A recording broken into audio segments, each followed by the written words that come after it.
Oh, okay. Well, I do have a question for her. Thank you very much for remaining. Dr. Waldfogel, I've got a question. I was looking at the references at the end of your testimony, and it's obvious to me that you have done a tremendous amount of research and extensive writing on the question and the subject of what it is that concern parents, or what it is that concern people who have children. How big an effect would paid family leave benefit have on the question of retention of federal employees, or even the recruitment of individuals? We talk about the fact that we are always in competition with the private sector to try and find those individuals who would come. How much impact would you think this actually has on one's decision making relative to where they would go to work? I agree with the speaker who spoke earlier about the salience of these kinds of benefits for young people looking for a job, especially the kind of employees who are coming to work here in the government.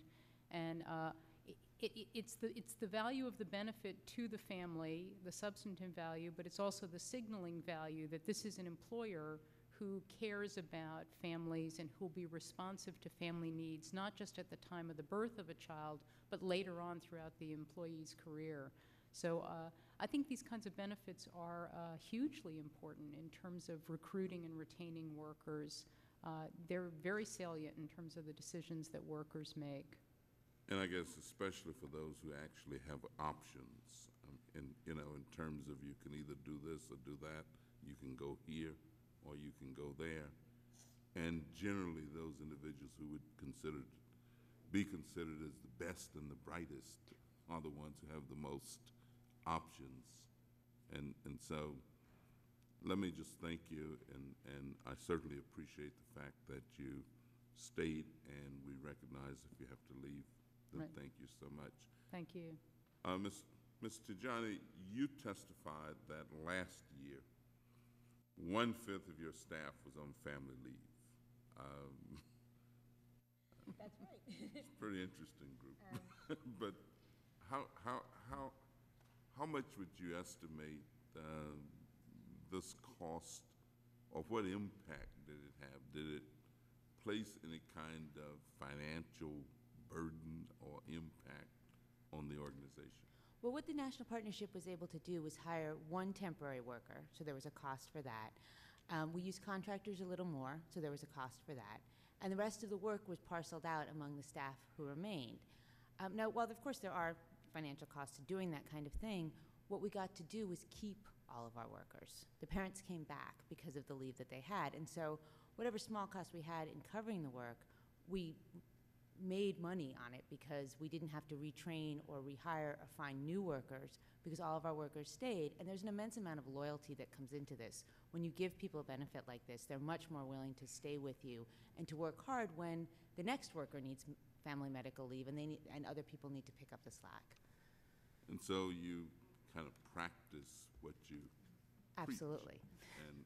And I think that's great also. I'll just tell you that I'm appreciative of your organization, because the first major amendment that I got passed when I came to Congress, your organization was one of the groups that assisted, and we're very pleased with that.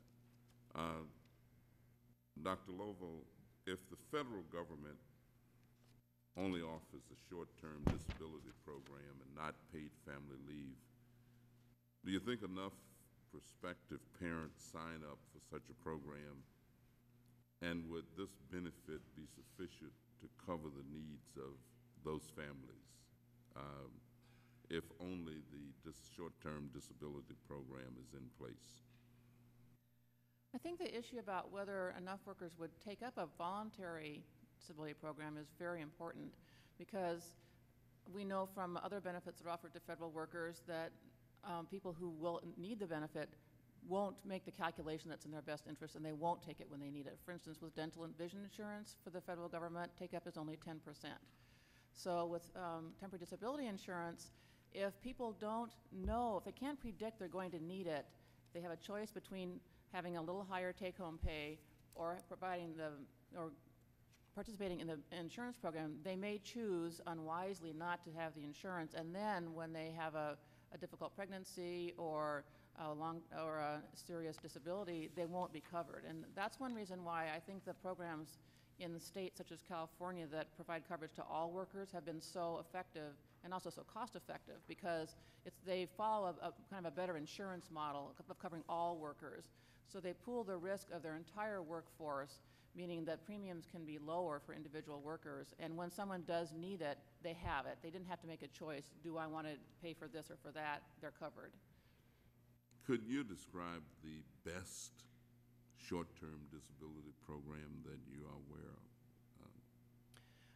The ones in the 5 states that have mandatory short-term disability, which are California, Hawaii, New Jersey, New York, and Rhode Island, are fairly similar in their benefit levels. They replace about 55 or 60 to 67% of a worker's earnings.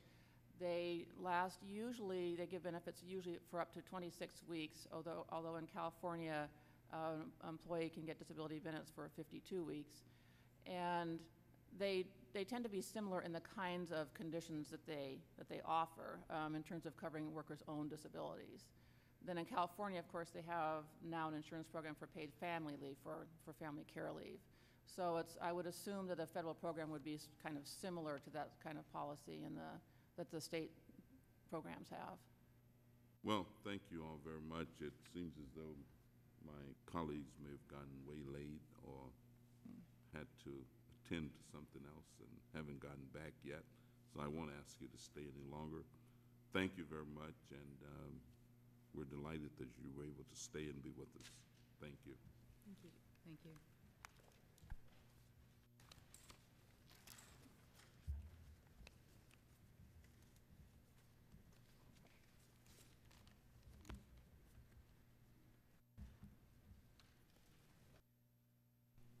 We will now proceed to our third panel, and while we're setting up for them, I will go ahead and introduce them.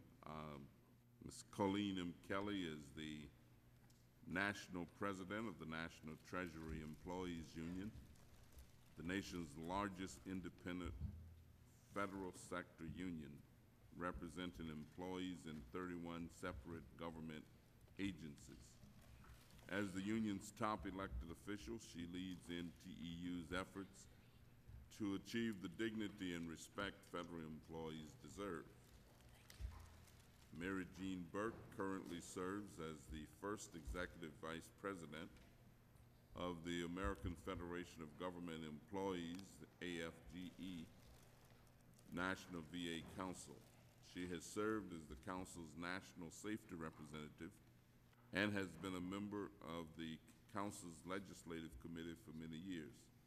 Ms. Burke is the Secretary-Treasurer of AFGE Local 609 at the Indianapolis Veterans Administration Medical Center, where she works as a physical therapist. Amy Costantino has worked for Health and Human Services since 1991 and is currently a team leader. Ms. Costantino is the mother of 9-month-old twin boys who were born 3½ months premature.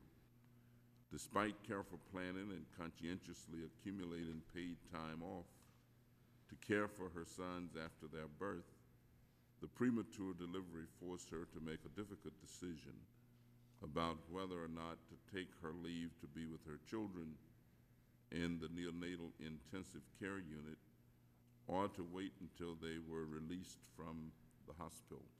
We thank all three of you for coming.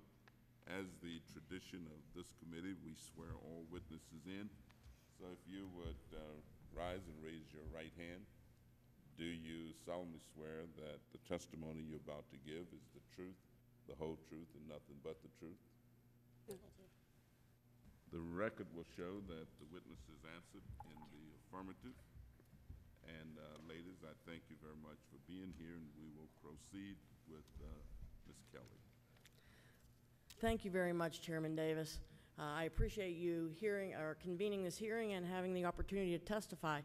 When the 1993 Family and Medical Leave Act was passed, it was viewed as an important step in helping Americans balance family needs and work needs. But it was also just a first step. Since that time, it has become clear that many who would take advantage of time off for family or medical reasons have not done so because they were not able to forego that income. We have to ask ourselves, is it fair to have a benefit that many federal employees cannot afford to take advantage of? It is time for the federal government, as the largest employer in the country, to step up and make family leave real, not just a mirage that few can afford to use. NTEU applauds Congresswoman Maloney's efforts in H.R. 3799 and your support to provide this paid parental leave. Being able to substitute any leave without pay under FMLA with 8 weeks of paid leave, in addition to any leave accrued or accumulated, will make a significant difference in the lives of both parent and child. According to Columbia University's Clearinghouse on International Developments in Child, Youth, and Family Policies, some 128 countries currently provide paid and job-protected leave each year. The average paid leave is for 16 weeks, which includes pre- and post-birth time off. The United States, of course, has none. In a time where there are dire predictions about being able to attract and retain enough employees to do the work of the government, when it has become clear that the federal government is going to have to step up in order to continue to attract the best and the brightest, this paid family and medical leave can provide a valuable incentive. Let me share with you the situations of just 2 NTEU members that exemplify the deficiencies of the present system. The first had her 4th child 2 years ago and took advanced sick leave to recover from the birth. She needed to maintain her income. Shortly after she returned to work, she was diagnosed with cancer. She had surgery and then chemotherapy. She was out for 6 months. 2 of her children have asthma and are sick frequently. She now wears a heart monitor and must be checked by a doctor every few weeks. She still owes 60 hours of sick leave. Now she must take leave without pay every time she or the children need to go to the doctor, and she cannot afford that. Another member took advanced sick leave to recover from her pregnancy and birth of her child. She still owes 162 hours. Her mother was diagnosed with breast cancer, and with 2 small children at home, she worked overtime to get the compensatory time to be able to stay home with her mother.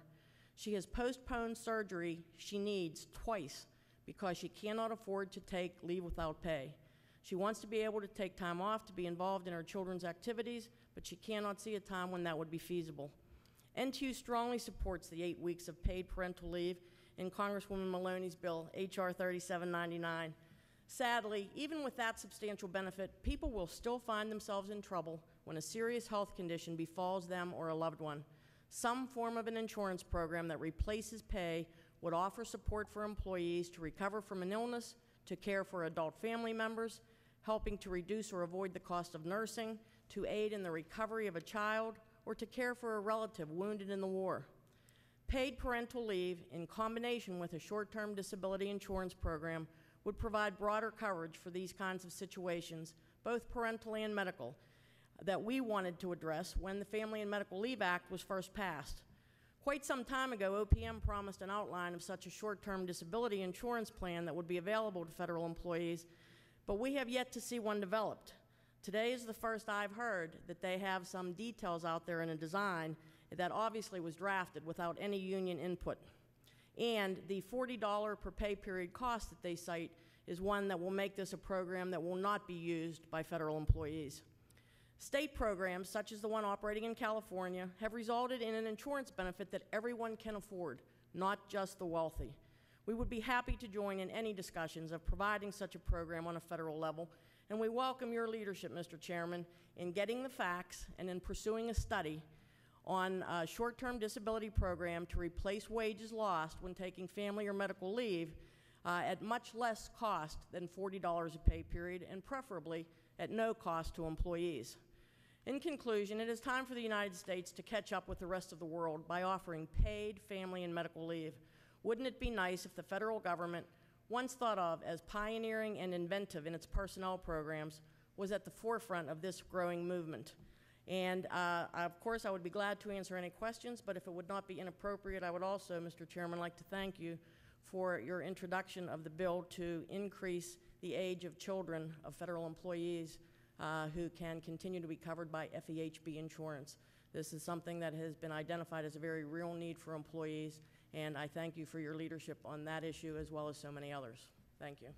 Thank you very much, Ms. Kelley, and we will proceed to Ms. Burke.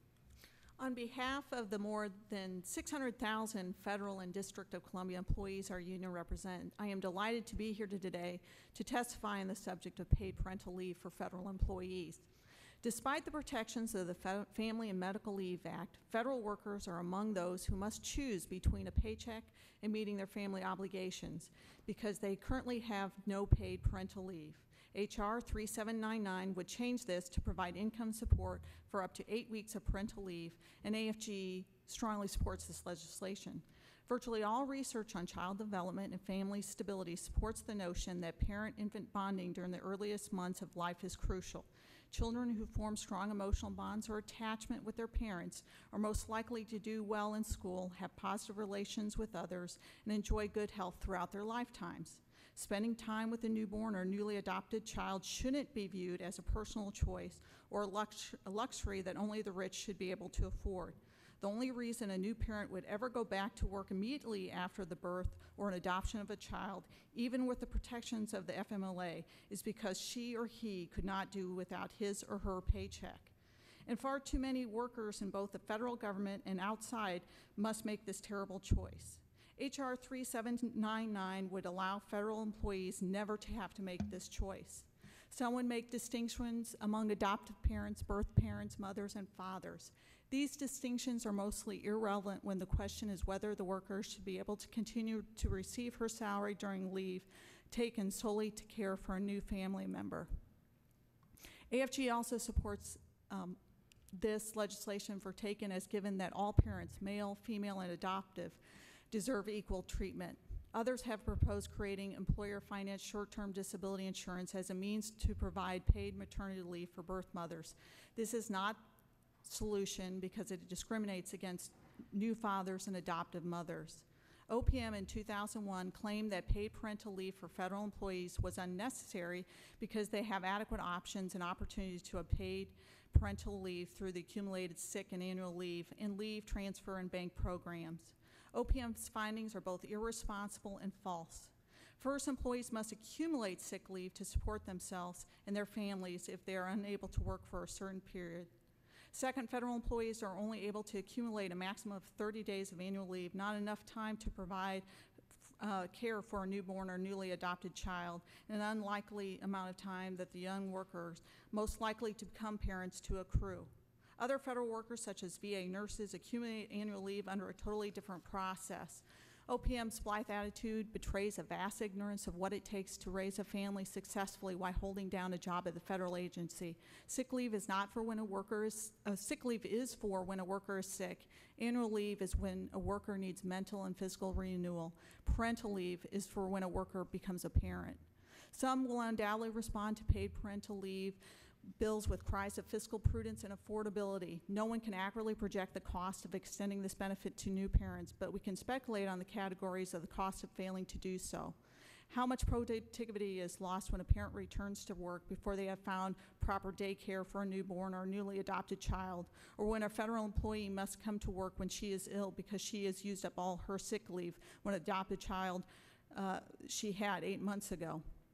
How much does it cost the federal government when a good worker trained at taxpayer expense decides to leave federal work service for another employee who does offer paid parental leave? I also want to bring to your attention the dilemma of approximately 43,000 federal workers who did not receive the benefits of paid parental leave if H.R. 3799 is enacted into law. The Transportation Security Officers, or TSOs, who work on our front line of national security at our nation airport, screening passengers and baggage for threats to aviation safety. Federal courts have interpreted a footnote in the law creating the TSO position as allowing the TSA administrator the authority to deny federal workplace protections to TSOs. The TSO members, AFGs, report that their applications for FMLA are often denied arbitrarily, and that they face retaliation and unfair discipline for attempting to exercise their rights under FMLA. Unless TSOs are granted the same FMLA and other workplace protections as other federal workers, including the right to bargain collectively, TSA's incredibly high attrition rate will continue and aviation safety will be imperiled. The time has come for federal government to set the standard for the U.S. employers on paid parental leave. It is clear that left to their own discretions, employers will not extend this crucial benefit to their employees unless their competitors or the law requires it of them. The benefits to children and families of 8 weeks of paid parental leaves are enormous and long-lasting. AFGE urges the Congress to do the right thing and pass H.R. 3799. And this concludes my statement. Of course, I would be happy to answer any questions. Jen, we will proceed to Ms. Costantino. Chairman Davis, Vice Chairman Maloney, and members of the committee, I thank you for the I invitation think if you to wanted to, testify you today. could pull that a little bit closer. And, I'm honored to be here. I have been a member of the federal workforce for 16 years. I am here today to ask Congress to consider a paid parental leave benefit for the federal workforce.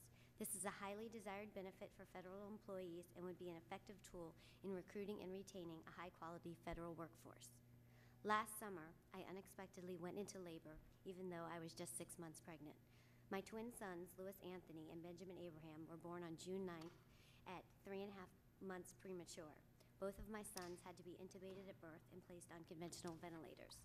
Their birth weights were 1 pound 7 and 1 pound 11 ounces, and their immune systems were not existent. This is how my sons began their 90-day stay at the Georgetown University Neonatal Intensive Care Unit. I am pleased to tell you today that both of my sons are healthy, active, and curious, exactly what every parent desires for their child. As a new mother facing the most difficult challenge of my life, I was immediately forced to weigh my new personal responsibilities against my existing professional responsibilities. We had to make tough decisions about the immediate care for our children. Each day we learned more about what our sons had to face: phototherapy, blood transfusions, cranial sonograms, fluctuating heart rates, apneas, and respiratory distress syndrome, to name a few. We needed to figure out immediately how we would be able to care for our sons during and beyond their hospital stay. My husband and I both work full-time for employers that have generous leave policies, but we still had to make the decision of when to use them. I had two choices. The first was to use the leave I had accrued over the past 16 years, which would have given me the opportunity to spend all of my time in the NICU. My other choice was to save the paid leave I had accrued so I could be home with my sons when they were released from the hospital. This would mean returning to work immediately and visiting my sons around my work schedule. After much deliberation and angst, we chose the second option. We knew our sons were receiving outstanding care. However, there are certain things only a parent can provide, especially the mother. If I were able to remain with my sons throughout the day, I would have been able to tend to all of their cyclical cares, which included feeding, holding, changing, and kangaroo care, which is holding the baby on my chest, skin to skin, to keep him warm. There's a dramatic decrease in the infant mortality rate among premature babies who are held and talked to. I will never forget feeding my sons after they were born. I would put no more than a thimbleful of fortified breast milk in a syringe and feed my sons through a tube. The NICU is a very busy place, and as talented and committed as the doctors and nurses were, they were still limited in the amount of time they were able to spend with each patient. Feeding my sons was one of the first bonding moments I shared with them. And I am certain that feeding my sons had a stronger impact than taping the feeding tubes to the sides of the isolettes and having them eat alone, which was what happened when I was not present. There were other pressing issues that needed our immediate attention. Treatments had to be given expeditiously. We needed to be present to understand and approve them, and of course to support our sons. As our sons became more stable, it was incumbent upon us to spend more time with them, though they were still not mature and developed enough to leave the NICU. Finally, our sons were able to come home. It was a special time for our family. Since I had decided not to exhaust my paid leave during my son's stay in the NICU, I was able to use it when they came home. I was fortunate enough to have had accrued enough paid sick and annual leave to allow me to take off for 2 months. I often wonder, though, if I made the right decision. Maybe I should have used my paid leave while my sons were in the NICU. The Paid Parental Leave Act would create a paid parental leave benefit which would have far exceeded its value in terms of my compensation. It would have given me the opportunity to be with my children and the peace of mind that I had given them the best possible start in life. The Family and Medical Leave Act provides for up to 12 weeks of unpaid leave, which was not a viable option for our family. The follow-up care after our sons came home from the hospital required visits to the pediatrician, apnea clinic, neurosurgeon, pediatric surgeon, ophthalmologist, audiologist, developmental clinic, occupational and physical therapist, and 3 surgeries. The previously mentioned appointments alone would have exhausted all of the leave that I had earned over 16 years. We are very fortunate to have a supportive family who helped us through this time, and my husband and I are both extremely grateful for the caring and thoughtful approach taken by our employers and supervisors. I feel my agency did everything they could under the existing law to make the situation the best it could be for my family. I am here today to ask Congress to consider providing paid parental benefits to the federal workforce. This benefit would enhance our government's ability to recruit and retain a high-quality federal workforce. Thank you for giving me the opportunity to testify before you today. Well, thank you, all of you. On our way to vote, one of our colleagues implied that this was 8 additional weeks of vacation. Let me ask how you all would respond to that notion, beginning with you, Ms. Kelley. I don't think I can respond on the record to that, Mr. Chairman. I think that would be inappropriate. I respectfully decline. That says it all. I agree with Ms. Kelley. I actually think it's very frightening that anyone who would be making a decision like this, even if it's a position they disagree with, even if it's legislation they disagree with, the idea that it could be framed that way just shows, I would say, not only a lack of information and knowledge, but I could say a lack of caring or human compassion also. And I would think the comment is absolutely inappropriate. Well, let me ask, and either one of you or all of you, OPM stated in its testimony that new employees are people who have exhausted all of their annual leave and sick leave should borrow leave or, borrow in advance and say, let me borrow, and then as I accumulate it, I can pay it back. What are your thoughts on this? In my experience, there are situations where that is an appropriate tool and it does help an employee, but it's in very limited situations because even in the 2 examples that I cited in my testimony, what the position that puts an employee in is if it is something that requires continuing care or attention. It's not an isolated incident that will end in 1 week or 2 weeks or 4 weeks. It puts the employee in a situation where they never are able to pay back the leave, and then any other absences that they have to take, they're back in the situation of leave without pay again, or making them make choices, as with one of NTU's members, that she needs surgery, and twice she has had to postpone it because she cannot afford. She has borrowed, she has advanced sick leave, she has not been able to pay it all back yet, and she cannot afford to be on leave without pay to go and have the surgery that she needs. Yes, I would just add, just to let you know, at our local level, the first-line supervisors do annual leave and sick leave. If you were going to get advanced annual leave, that goes up to the director's level. So it's a lot more stringent in order to even get it approved. And it kind of depends on what occupation you're in and the position and everything. So it's not just a free reign of who gets it and who doesn't as well. And I agree with Ms. Kelley in the fact that once you start in this pattern, it's it's hard for employees to pay all that back, and as they go along in the workforce. Well, do you think that short-term disability would take care, does suffice for family leave? I don't think it's an either or.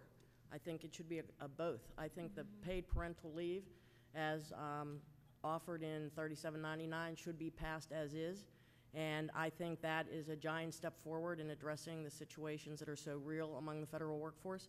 But I think a short-term disability policy to supplement that, as well as other FMLA situations, so that it is much broader and not just about parental leave, But I have to say I was very surprised and disappointed to hear what OPM reported this morning of this draft design that they're going to be proposing, because I see it as a program that will not benefit federal employees if the program is rolled out the way Ms. Kichak described it this morning, and NTU would not support that program. Well, let me ask you, Ms. Burke and Ms. Kelley,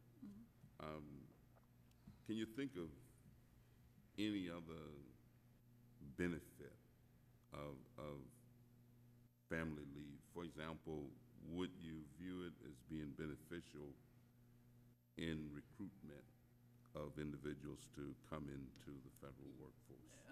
Last year, the Veterans Health Administration, and I hope I'm quoting this correctly, noted that of their quit rates for registered nurses, and of course we all know how much we need registered nurses across the country, cited that 75% of those people left within the first 5 years. So when you take into account that VA can't be a market leader, the next thing is to look at the benefit package. And it is attractive to people, especially with women starting families later in life and having higher risk pregnancies, that there is a sense of security that this bill would provide for. Ms. Costantino, had this type of benefit been in effect when it was time for your children to be born, would you have made any different decisions than what you ended up making? Yes, this benefit would have allowed me to not have to make the difficult decision, and I would have been able to been at the hospital with my sons and use this benefit while they're in the hospital and use my accrued leave when they came home. And so it would have been of serious benefit to you and your family from Absolutely. any way that you would look at it. Yes. Well, thank you all very much. Ms. Maloney. Well, first of all, thank you all for your wonderful testimony, and I'd like to ask Amy Costantino, thank you for sharing your personal story with us. It was quite an ordeal to have twins, and you had to do what many federal workers have to do. You cobble together your annual leave, your sick leave, unpaid leave in order to meet your parenting needs. And as you mentioned, you exhausted all your leave to care for your children. From your story, I believe you're fortunate that you did not become ill in the particular situation you were in. And may I ask you now, where does your leave stand now? And what are your contingency plans, say, if the children become sick again, seriously, what could you do? Have you exhausted all of your leave? I have not exhausted all of my leave. I've planned, but I would probably have to take leave without pay, which would be a hardship for our family. And Danny and I were going to the floor, and we were talking about the bill. And one of our esteemed colleagues called it, what did he call it? Vacation pay. And the other one, another one I was talking to said, well, why don't they cobble together their sick leave and their vacation leave? That's what should cover it. So what is your answer to that? Anyone?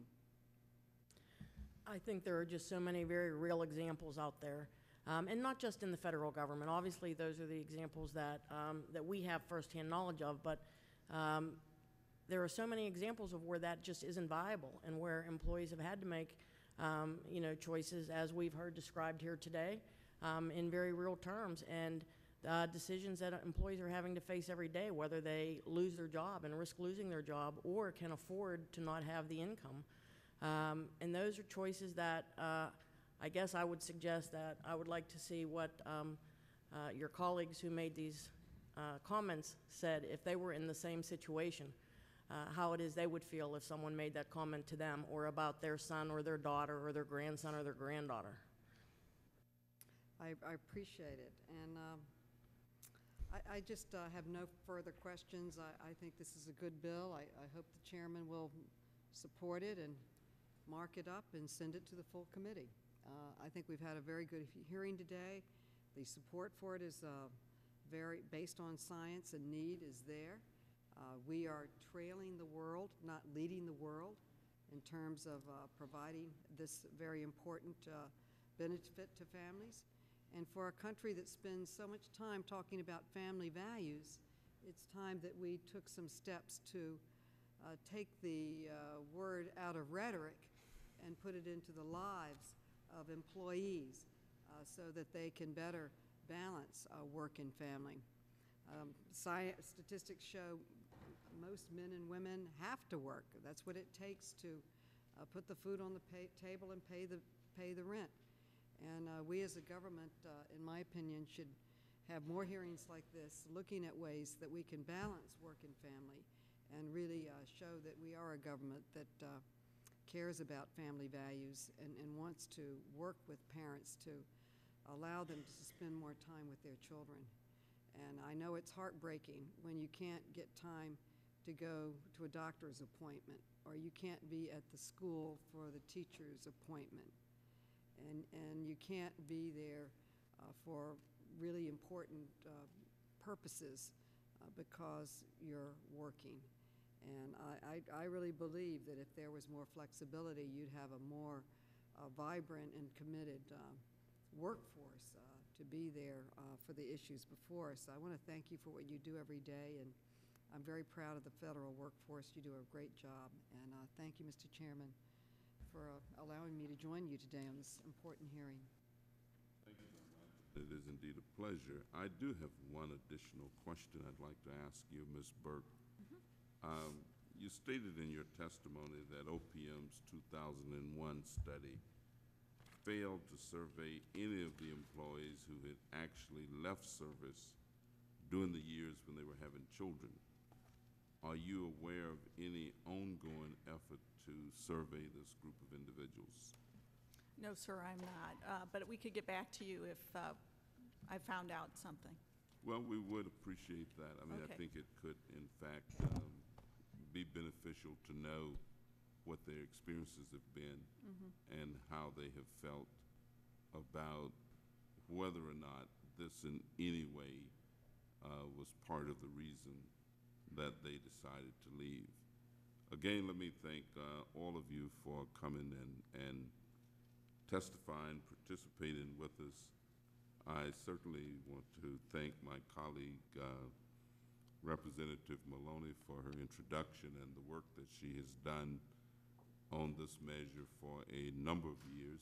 And it has been a pleasure, Representative Maloney, to share another hearing with you, and look forward to doing so in the future. And with that, we will declare that this hearing is adjourned.